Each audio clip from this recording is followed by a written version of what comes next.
Shalom, shalom, Yasharallah. This is your brother Abaniah coming to you with another lesson to the spirit and power of Yahweh Bashem Yahushai. But first, we give all honor, all glory, all praises to Yahweh, Bahasham, Yahushai, Bahasham, Rakah HaKodash. Double honors to our apostles, prophets, and teachers of Great Millstone, our spiritual fathers who do rule well. Peace and salutations to the sincere Akim and Akwath who are following this truth in all diligence and all sincerity. Now the lesson today is called diligence. Diligence. Now, what is diligence? What is diligence? This is what the definition Google gave us to the word diligence. It says careful and persistent work or effort, right? Careful or persistent work or effort. So, in this truth, we ought to be putting in diligent or persistent work and effort, as the scriptures say, to make our calling and our election sure. Right? So that's what we're supposed to be diligent doing. Making our calling and election sure. Right? So let's get a precept. This is Proverbs 4:23. It says, keep thy heart with all diligence, for out of it are the issues of life. So constantly or persistently be, guard your heart. Be mindful of the things you let in. Be mindful of the things that you let out. Always ensure that you keep constant watch over yourself, over your desires. Because not everything you feel you should do, make it right for you to do. As the scripture says, keep thy heart with all diligence, for out of it are the issues of life. And what we see in taking place here, persons are actually being more diligent, seeking the things that are temporal, things that not going to guarantee that future.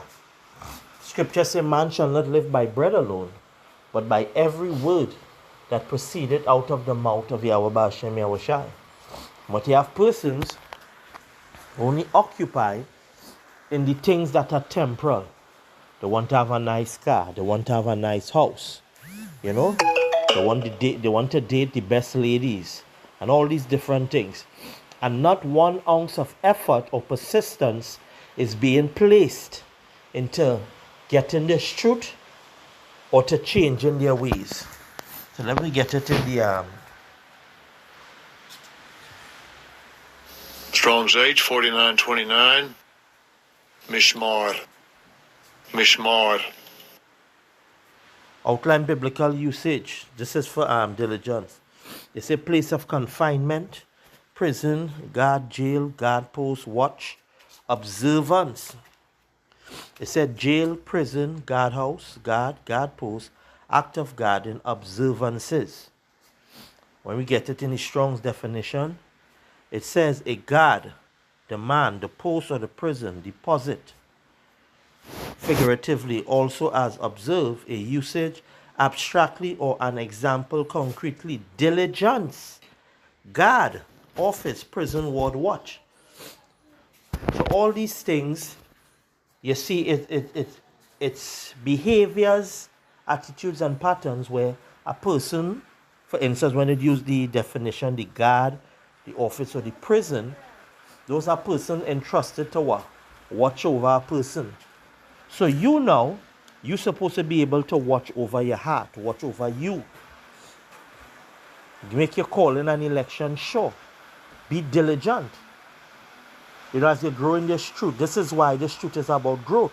And diligence is a very important part of growing in this truth. It's often the virtue that is often overlooked or not taken seriously. But when you realize a person fell out of the truth, it's because why? They wasn't diligent. And the Lord, Yahweh B'Hashem Yahushai, has moved many a man who were not diligent in this truth. Let's get it in the NLT. It says, guard your heart above all else, for it determines the course of your life. Guard your heart, restrain it, put it under restraint. Put it under the restraint of Yahweh B'Hashem Yahushai and this truth. Because the scripture said the heart is deceitful and desperately wicked. Who can know it?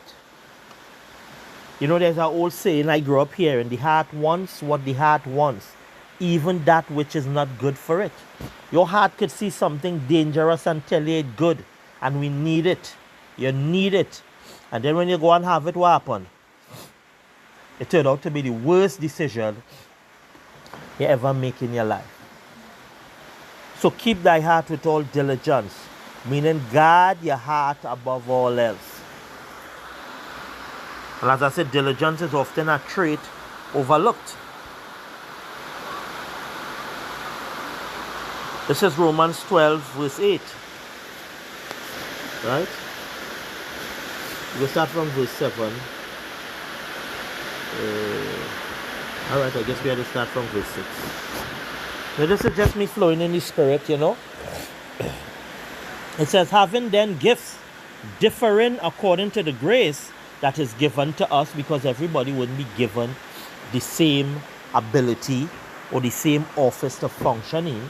But each person must have diligence to function in the calling Yahweh B'Hashem Yahushai called them to serve.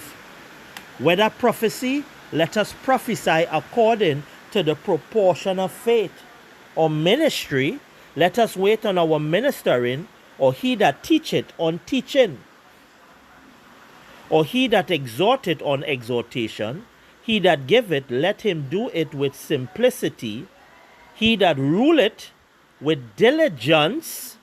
He that showeth mercy with cheerfulness. So this is why when you have, for instance, when you talk about the part, he that ruleth with diligence. Who rule over us? Our spiritual fathers, the elders, the bishops, the prophets and teachers of Great Millstone. They hand down the order. They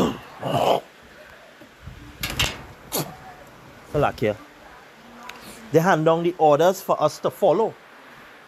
And what you see taking place, there are a lot of persons who refuse to follow the order. Just recently there we had the situation where orders was given from the head of Great Millstone, and many persons mocked and scoffed and were disobedient. And that's why the beloved elder Apostle Taha had to put out the order, stop giving double honors to Great Millstone. Because you people acknowledge that you learned this doctrine from Great Millstone, yet you're giving double honors with no intent or intention to follow the order. These are the men that Yahweh B'Hashem Yahushai has set up. And hence the reason our apostles must be diligent, because why? They're ruling over many. They are responsible for us. This is why structure and order is important and crucial for our development in this truth. And for these men who are in the position, diligence is something that they must have. They can't lapse. You know, anytime you have a soldier or a guard on duty and he's not diligent in the performance of his duty, what's going to happen? The prisoners could escape. That's another precept. In 2 Corinthians 8 and verse 7. It says, therefore, as ye abound in everything, in faith and utterance and knowledge, and in all diligence. Because when a person is diligent, he is what? Disciplined. He is self-disciplined. Scripture say, he that ruleth over his spirit is better than one that who taketh a city. You know, when you look at many great conquerors throughout history, they were great at war, great at conquering and subduing other nations and people, but they were very weak when it comes to ruling over the spirit, ruling over the desires. One such person was Alexander the Great. He was acknowledged like the greatest general.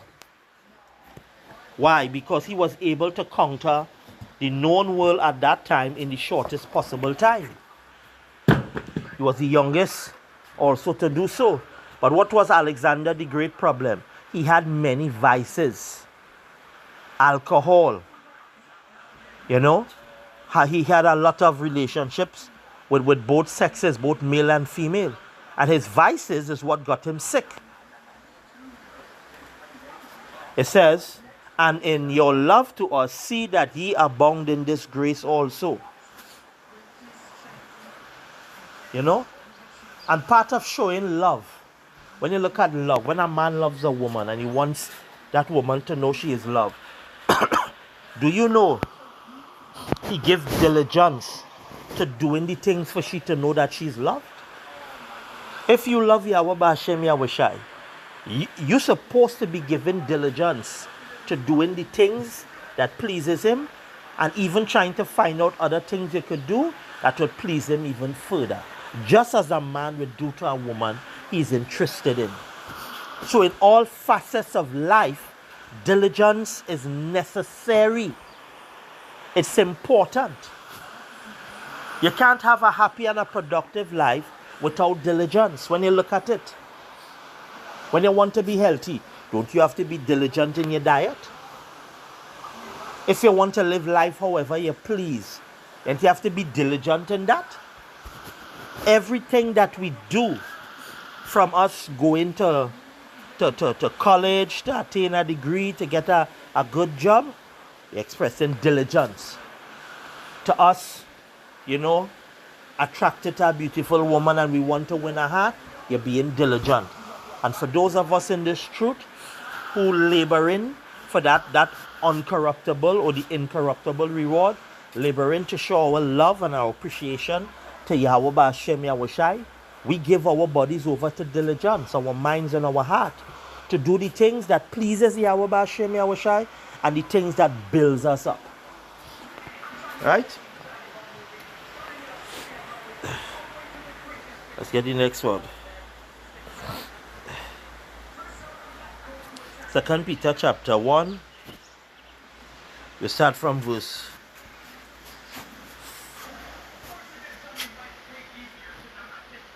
4. It says, whereby are given unto us exceeding great and precious promises, that by these ye might be partakers of the divine nature, having escaped the corruption that is in the world through lust. And how are you going to escape that? It's through Yahweh B'Hashem Yahushai. But you must be what? You have to be diligent. When Yahweh B'Hashem Yahushai called you out of darkness into his marvelous light, for you to be able to stay away from the lust of the world, you have to give diligence to studying, to praying, to fasting, to building up your spiritual bank account, to deal with the various temptations. This is why the scripture said in Sirach chapter 2, I think it's from verse 2, it says, my son, when thou comest to serve the Lord Yahweh B'Hashem Yahushai, prepare thy soul for temptation, set thy heart aright, and constantly endure. To constantly endure is to be diligent in the quest to stand firm, to stand true, to stand strong in Yahweh B'Hashem Yahushai. This is why sometimes, you know, you don't always feel 100% when the day comes. But you give diligence to do the lessons, to do the studying, you know, to listen to videos. Even to go to work. Because a lot of persons spend more time being diligent to serving Esau, Edom, going to work and all these things. And they spend little to no time being diligent in the study of the scriptures and getting to know Yahweh B'Hashem Yahushai. It says, and besides this, given all diligence, by being diligent in these things, this is what's going to happen. Add to your faith virtue, and to virtue knowledge, and to knowledge temperance, and to temperance patience, and to patience godliness, and to godliness brotherly kindness, and to brotherly kindness charity. For if these things be in you and abound, they make you that ye shall neither be barren nor unfruitful in the knowledge of our Master Yahushua HaMashiach. So you see where it all start, all these virtues. It had to start with you being diligent. The desire, wanting to acquire it. Doing what's necessary. When you look at the top athletes in the world, we have the Olympics going on now. Those who winning at the various sporting disciplines to take the gold, it's because they were diligent. To be the best at the craft, they put in the hours, they put in the time. Right? There are things you must do in order for you to be the best that you have to keep away from you. If your aim is to be the best 100-meter athlete, what you're going to ensure? You're going to ensure you're not overweight. You're going to ensure that you keep fit, that you do training, you get adequate rest, nutrition, all these different things. You are diligent in it. And by being diligent, you produce results. Results cannot be produced. Positive, meaningful results cannot be produced without being diligent. So with that, I pray this lesson was edifying. This is your brother Abaniah of the South Arm of the Great Millstone Camp here in Trinidad, Heralds of Yahushua, saying Shalom till the next lesson.